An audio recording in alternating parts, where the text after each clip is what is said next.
Y nos ubicamos en el Código Penal a partir del artículo 1, no la norma 1 en romanos del título preliminar, sino el artículo 1 del Código Penal que se señala como principio de territorialidad. Siempre para estudiar derecho penal hay que preguntarse ¿para qué? ¿Para qué estudiar el habeas corpus? Para sacar a un ser humano del peor momento de su vida y no tener que coimear a un policía. ¿Para qué estudiar el juicio de alimentos? Para que un niño nazca con leche y una cama. En este caso, ¿para qué se tiene que estudiar las reglas del ámbito espacial de la ley penal? Para responder una pregunta: ¿qué ley penal se aplica de acuerdo al lugar donde se ha cometido el delito? Si el delito se comete en el Perú, ¿qué ley se aplica? Si el delito lo comete un peruano en Bolivia, ¿qué ley se aplica? Si el delito se comete en una embajada, ¿qué ley se aplica?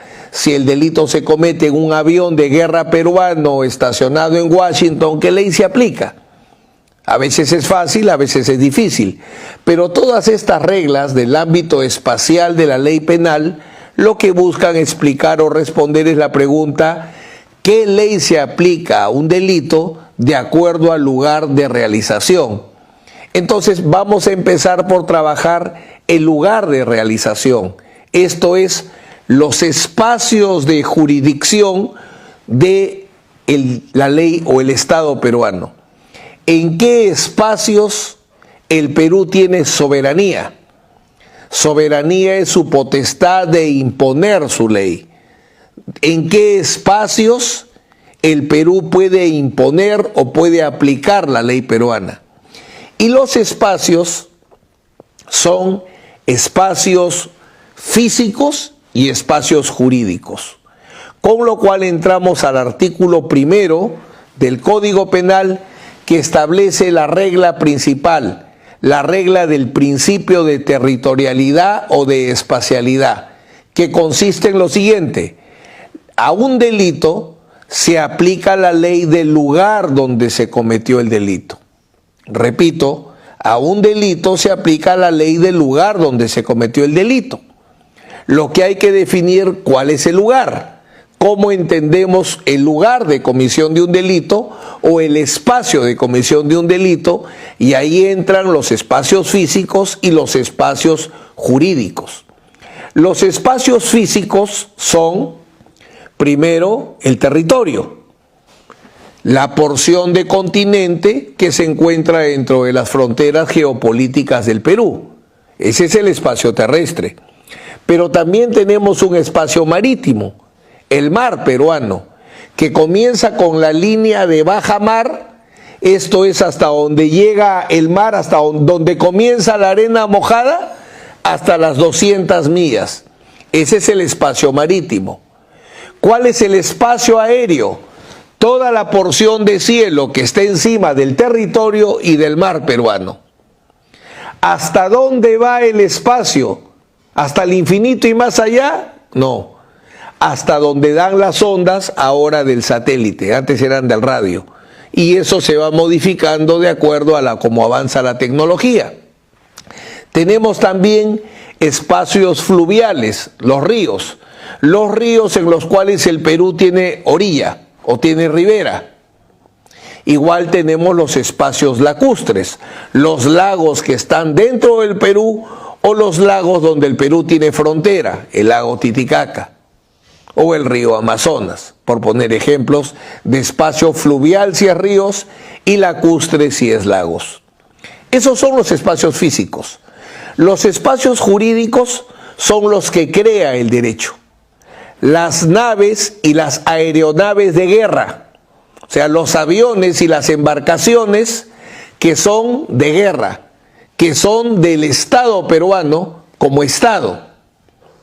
Ahí tenemos espacio peruano.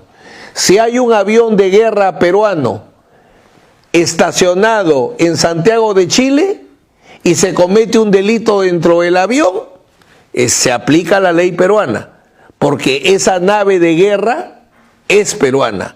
Avión o embarcación, en cualquier lugar donde se encuentre en Nepal o se encuentre en Bolivia, se aplica la ley peruana porque es espacio del Perú. Las naves y aeronaves de guerra o públicas como el avión presidencial, el famoso Ford One de los Estados Unidos, el avión presidencial. Igual, toda nave, toda aeronave que sea de propiedad del Estado, que se rija por el derecho público, es territorio, es espacio del Perú. Otro espacio por ficción son las naves o aeronaves del Perú, pero particulares. Las naves y aeronaves de guerra se rigen por el derecho de bandera. La bandera marca el país. ¿Por qué creen que cuando Estados Unidos aluniza, aterriza en la luna, por qué creen que no pone una bandera de la ONU, sino pone una bandera de Estados Unidos? Porque algún día, seguramente en 2 o 3 ciclos, Estados Unidos va a pelear la propiedad de la luna. Ese es el derecho de bandera. En cambio, en las naves y aeronaves particulares, la Marina Mercante, por ejemplo, ahí ya no rige el derecho de bandera, ahí rige el derecho de matrícula. La ley que se aplica es la ley de la matrícula. ¿Cuál es la matrícula? Panameña, chilena, pero con una condición. En el caso de la matrícula peruana permite aplicar la ley del Perú siempre y cuando las naves o aeronaves estén en mar internacional o en cielo internacional. Miren la diferencia. Si es una nave o aeronave de guerra, no interesa el lugar donde esté, siempre aplica la ley peruana. Pero si es una nave o aeronave peruana, de matrícula peruana, pero particular, solo se aplica la ley peruana siempre y cuando esté en cielo internacional o siempre y cuando esté en mar internacional. Si una nave comercial peruana está en Chile, se aplica la ley de Chile. Otro espacio por ficción son las embajadas. Por tratados internacionales, las embajadas, así estén en la China, son territorio del Perú. Por eso cuando en el caso Chavín de Huántar tuvieron que bajar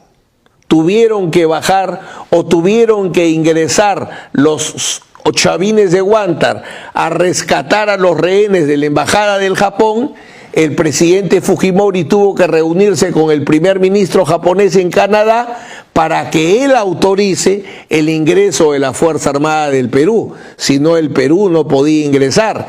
Era San Isidro físicamente, pero jurídicamente la casa del embajador y la residencia de la embajada es un espacio del país de la bandera, por este espacio que les digo de ficción. Hay espacios naturales y hay espacios por ficción. Eso es en cuanto al principio de espacialidad o territorialidad.